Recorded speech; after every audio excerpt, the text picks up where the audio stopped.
नमस्कार विद्यार्थी मित्रांनो, आज आपण इतिहासाचं जे पहिलं प्रकरण आहे, इतिहासाची साधने याला सुरुवात करणार आहोत. आतापर्यंत आपण प्राचीन, मध्ययुगीन आणि आधुनिक भारताचा इतिहास जो आहे तो अभ्यासला आहे. म्हणजे तुम्ही जर तुमचं इयत्ता 6वीचं पुस्तक बघितलं म्हणजे 6वी, 7वी या इयत्तांमध्ये तुम्हाला इतिहासाची साधनं हे एक प्रकरण होतंच. 6व्या इयत्तेमध्ये तुम्ही जो इतिहास बघितला तो प्राचीन भारताचा इतिहास होता. याच्यामध्ये तुम्ही हडप्पा संस्कृती, वैदिक संस्कृती, भारतातील प्राचीन धार्मिक प्रवाह, जनपदे, महाजनपदे, मौर्य साम्राज्य या घटकांची माहिती मिळवलेली होती. मग ह्या प्रकरणामध्ये सुद्धा तुम्हाला इतिहासाची जी साधनं होती ही इतिहासाची साधनं दिलेली होती. परंतु ह्या इतिहासाच्या साधनांमध्ये तुम्ही जी साधनांचं वर्गीकरण आपण पुन्हा त्या 3 गटांमध्येच केलेलं होतं. त्यामध्ये प्रामुख्याने भौतिक साधनं ज्याच्यामध्ये तुम्ही वास्तू बघितल्या होत्या. मग गुहाचित्रे, मातीची भांडी, मातीची शिल्पे, मणी, रत्ने, दागदागिने, दगडी शिल्पे, धातूच्या वस्तू, गुहा, घरे. लिखित साधनांमध्ये हडप्पा लिपीतील जे काही लेख होते, वैदिक साहित्य, महाभारत, रामायण यासारख्या हस्तलिखितांच्या पोथ्या, जैन बौद्ध साहित्य. मौखिक साधनांमध्ये त्या काळामध्ये जे साहित्य होतं त्याचा तुम्ही इतिहासाची साधनं म्हणून अभ्यास केलेला होता. नंतर इयत्ता 7वीमध्ये तुम्ही जे अभ्यासलं त्यामध्ये प्रामुख्याने तो जो तुमचा इतिहास होता तो मध्ययुगीन कालखंडामधला इतिहास म्हणजे 9वे शतक ते 18व्या शतकापर्यंतचा जो इतिहास आहे हा तुम्ही बघितला. त्यामध्येही पुन्हा तुम्ही त्याचं वर्गीकरण 3 गटांमध्ये केलं होतं. भौतिक साधनं, त्यामध्ये मग किल्ले, स्मारके, इमारती, लेणी, शिलालेख यासारखे घटक बघितले होते.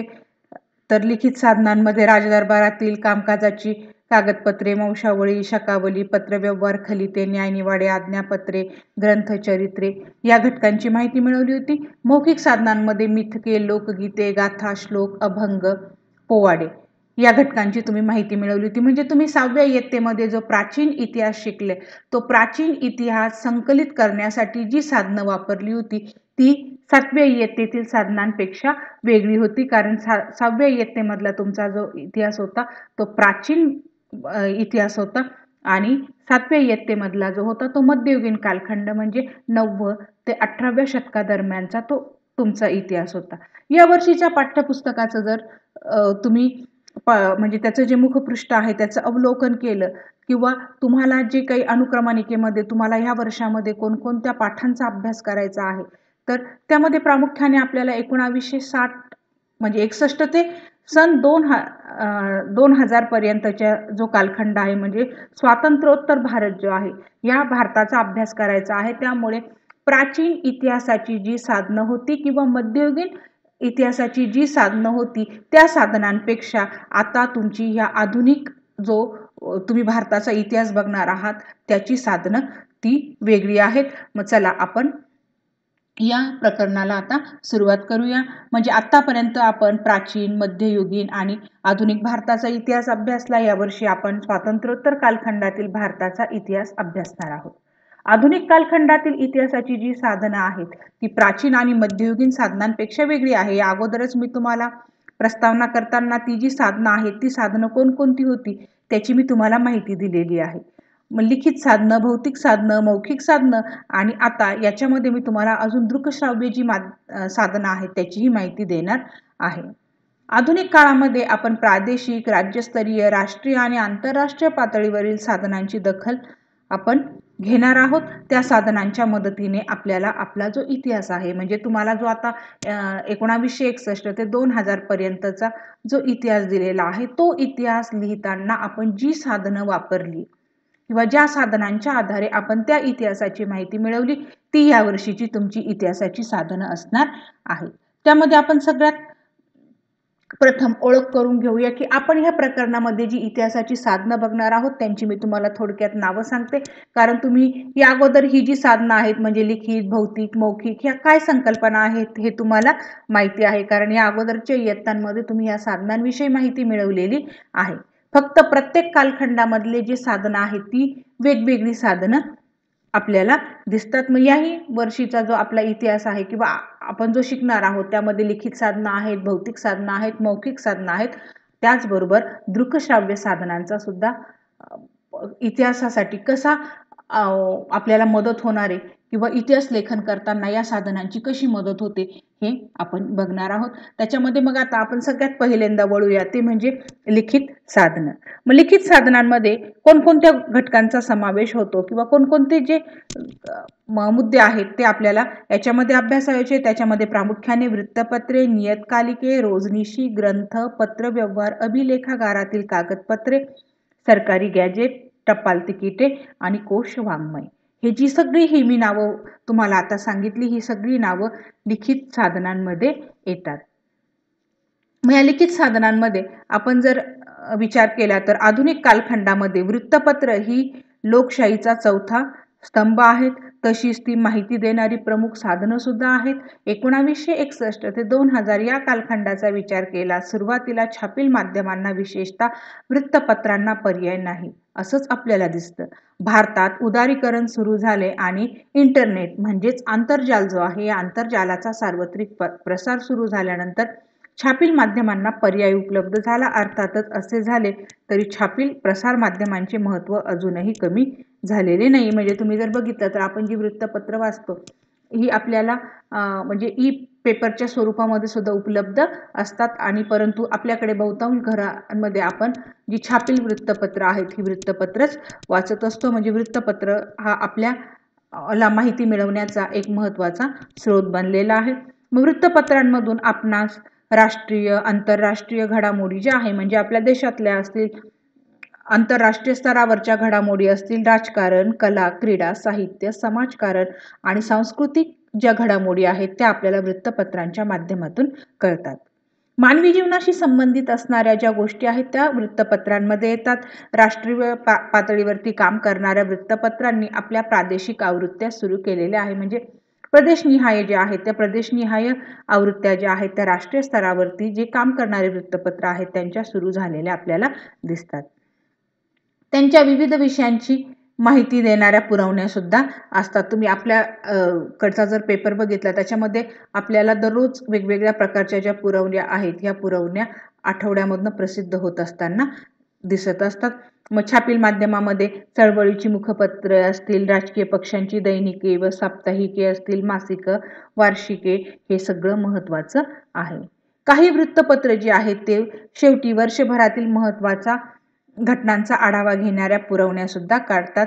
त्यातून आपणास वर्षभरामध्ये ज्या ज्या प्रमुख घटना घडलेल्या आहेत त्या कोणकोणत्या घटना घडल्या हे समजण्यास आपल्याला मदत होते. म्हणजे तुम्ही आपल्याकडे जे काही वृत्तपत्र येतात या वृत्तपत्रांमध्ये जर बघितलं तर ज्यावेळी आपला डिसेंबर महिन्याचा शेवटचा आठवडा किंवा 2-3 दिवस असतात त्यावेळी आपल्या वृत्तपत्रांमध्ये हमखास एक पुरवणी असते की ज्या पुरवणीमध्ये आपल्याला बातम्या ज्या आहे जानेवारीपासून तर डिसेंबर महिन्यापर्यंत आपल्या देशामध्ये किंवा जागतिक स्तरावरती कोणकोणत्या वैशिष्ट्यपूर्ण घडामोडी घडल्या यांची सुद्धा पुरवणी देऊन आपण वर्षभराचा जो आढावा आहे तो या वृत्तपत्रांच्या माध्यमातून घेऊ शकतो.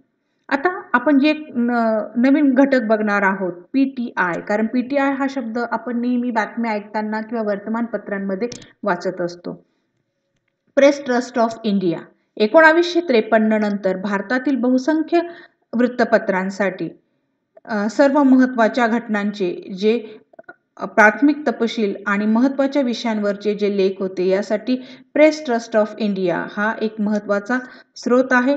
त्यानंतर प्रेस ट्रस्ट ऑफ इंडियाने जे वृत्तलेख, छायाचित्रे, आर्थिक, वैज्ञानिक विषयांवरील जे लेख आहे या वृत्तपत्रांना पुरवलेले आहेत. आता तर PTIने ऑनलाईन सेवा देखील सुरू केलेली आहे. 1990च्या दशकामध्ये PTIने टेलिप्रिंटर्स ऐवजी उपग्रह प्रसारण तंत्राद्वारे देशभर बातम्या पाठवायला देखील सुरुवात केली आणि आधुनिक भारताच्या इतिहास लेखनासाठी हा जो मजकूर आहे हा मजकूर महत्त्वाचा ठरलेला आहे. मग यामध्ये तुम्ही जर तुमचं पाठ्यपुस्तक बघितलं त्या पाठ्यपुस्तकामध्ये तुम्हाला पान नंबर 2 बघितलं तर त्याच्यामध्ये तुम्हाला माहिती आहे का तुम्हाला असा एक सेक्शन आहे ज्याच्यामध्ये चौकोनामध्ये कलर चौकोनामध्ये तुम्हाला जी माहिती आहे ती दिलेली आहे. त्याच्यामध्ये छापील माध्यमामध्ये भारत सरकारच्या प्रकाशन विभागातर्फे काढण्यात येणाऱ्या वार्षिकांमधील जी माहिती आहे ती विश्वसनीय असते. उदाहरणार्थ माहिती प्रसारक खात्याने इंडिया 2000 हा वार्षिक संदर्भ ग्रंथ प्रसिद्ध केला. सदर ग्रंथ संशोधन, संदर्भ व प्रशिक्षण विभागांतर्गत तयार केला आहे.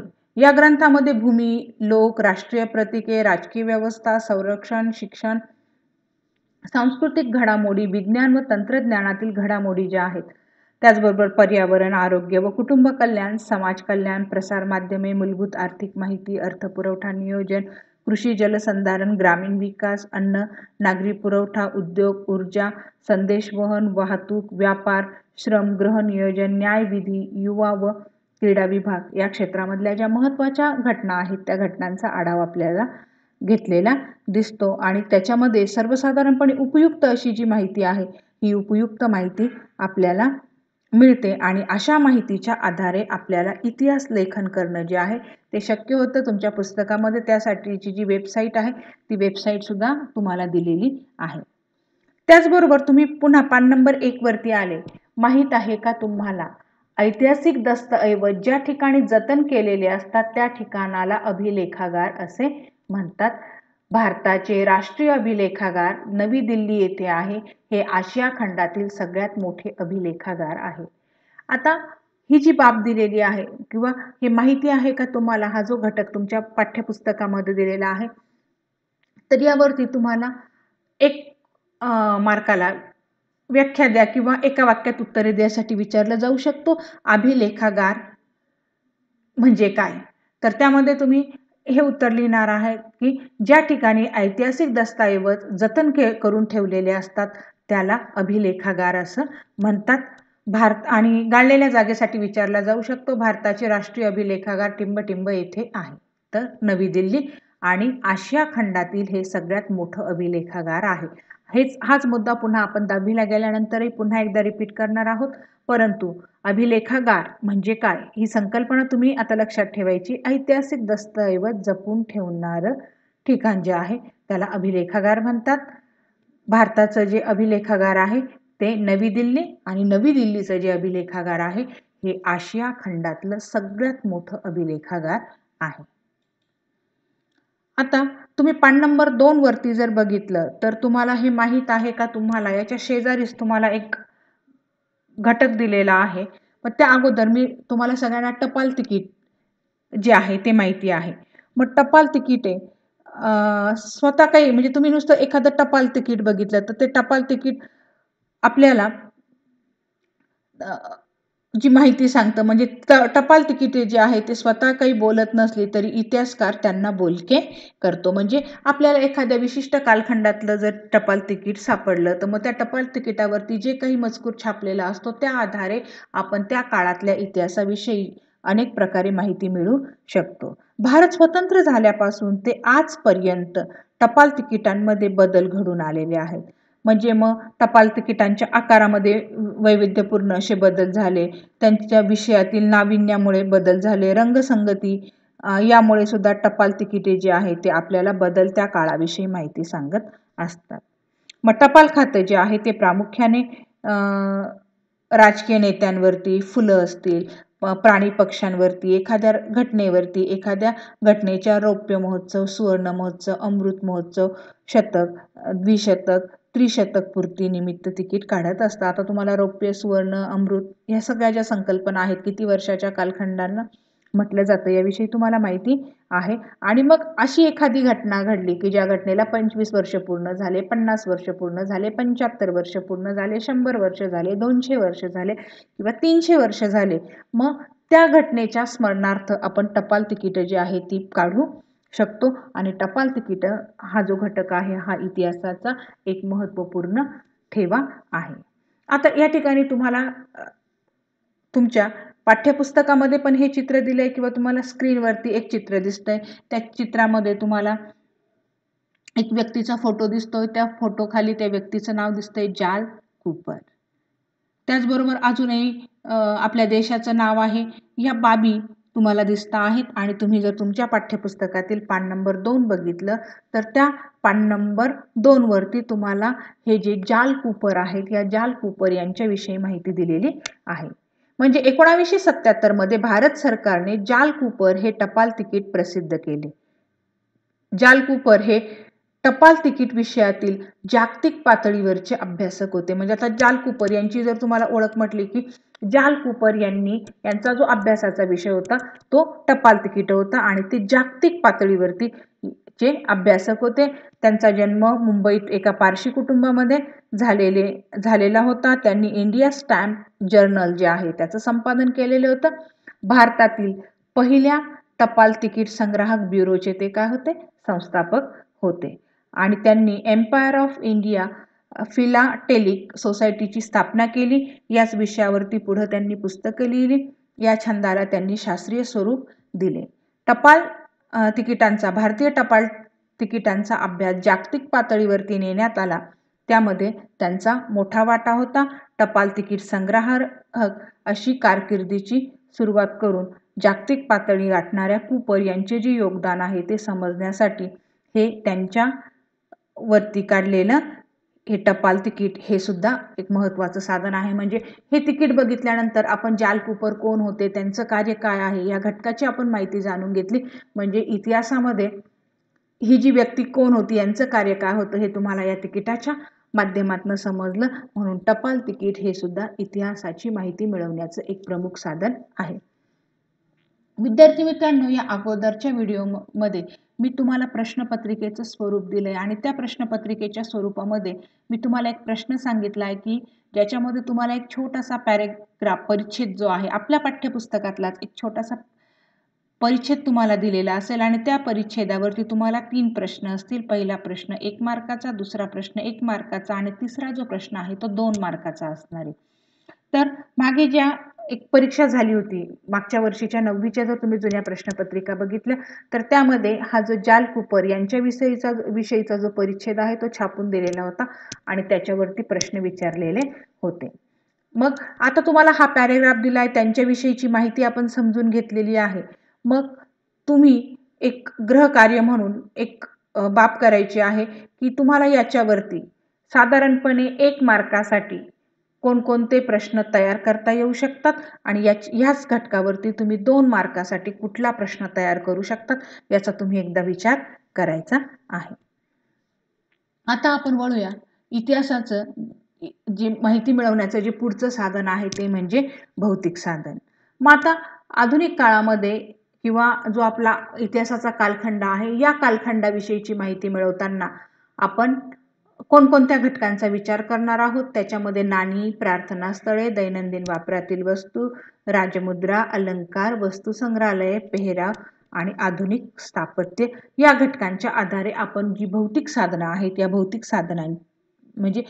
साधनं यांना म्हटलं जातं.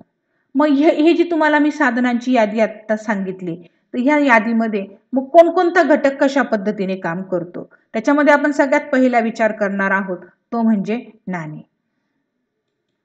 आता तुम्हाला इथे ही नाणी आपली रोजची वापरातली आहेत. मी चित्र दिलंय परंतु तुम्ही ही जी नाणी आहेत ही प्रत्यक्ष हाताळलेली आहेत.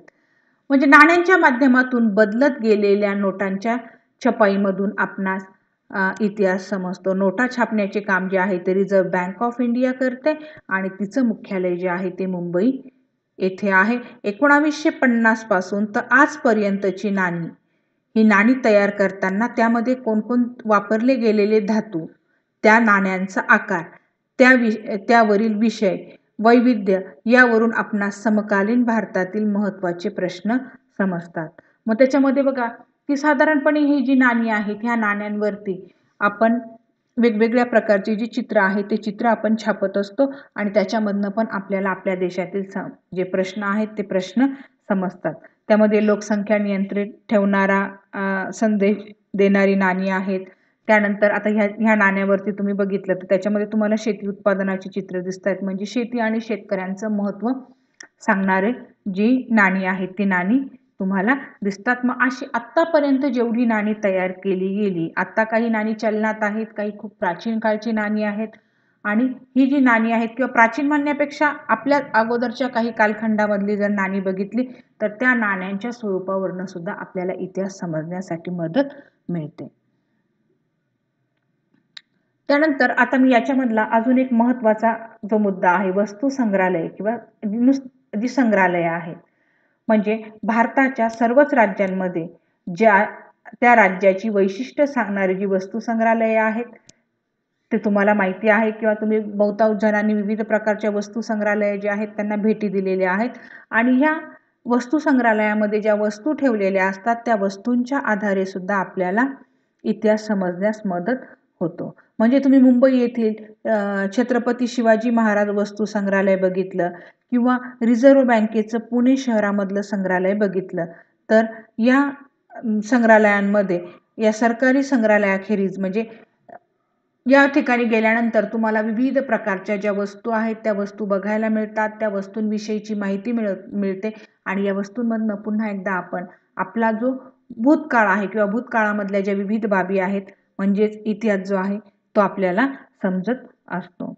आता हे झालं मी तुम्हाला ही जी 2 उदाहरणं सांगितली ही सरकारी संग्रहालयांची. याखेरीज काही इतिहासाची आवड असणारे किंवा इतिहासप्रेमी लोक जे आहेत ते स्वतःचं खाजगी किंवा वैयक्तिक असं संग्रहालय उभारतात आणि त्याच्यामध्ये सुद्धा अत्यंत वैशिष्ट्यपूर्ण बाबी आपल्याला असतात. म्हणजे तुम्ही जर बघितलं काही लोकांकडे जुन्या काळातली नाणी असतील, नोटा असतील किंवा विविध आकारातील दिवे असतील, अडकित्ते, क्रिकेटचे साहित्य. मग जेव्हा जेव्हा आपण ह्या संग्रहालयांना भेटी देतो त्यावेळी आपण त्या काळामध्ये वस्तू ज्या आहेत त्या वस्तूंचा आणि आत्ताच्या वस्तूंचं स्वरूप कसं बदललं किंवा पूर्वीच्या त्यासाठी वापरलेला धातू कोणता होता, त्याच्यावरती जे काही डिझाईन, कोरीव काम किंवा जे छापलेलं असेल या सगळ्या घटकांचं जेव्हा आपण निरीक्षण करतो या निरीक्षणातून आपण आपल्याला आपला जो इतिहास आहे तो इतिहास समजण्यासाठी मदत होते. यानंतर आपण मौखिक साधनं आणि दृकश्राव्य साधनं जे आहेत ते आपण पुढील व्हिडिओमध्ये बघू. धन्यवाद.